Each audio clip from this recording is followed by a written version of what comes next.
let me assure you that it will indeed be quite difficult to manipulate the process when there are three financial institutions governed strictly by the Bank of Ghana's rules and regulations. Respectfully, Mr. Speaker, the above show that there were no breaches of integrity either on government's part or on the joint book runner's part. It may be tempting to say that the apparent attempt to manufacture some form of integrity deficit in the process is genuinely born out of a lack of understanding of the actual process on the part of the manufacturers. But even that may be deemed too charitable because the CVs of some of the personalities involved are very, very strong. Mr. Speaker, it should be noted that high participation in our domestic bonds is common, and it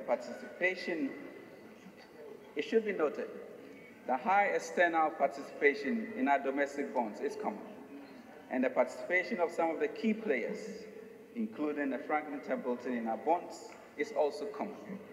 In fact, the first 10-year bond in 2016 had 90% external participation and 10% domestic participation.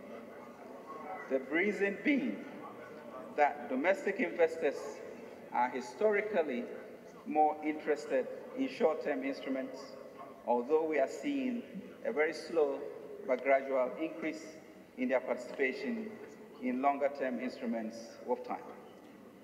Mr. Speaker, I wish to state that both domestic and external market practice dictate that investor information be held confidential. This was the situation with all other previous bonds issued in Ghana and should remain so for all others yet to be issued.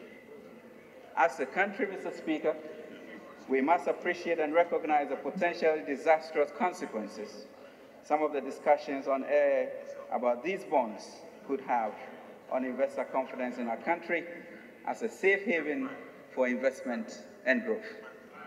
It is more worrying when it comes from certain quarters that are expected to be informed and responsible.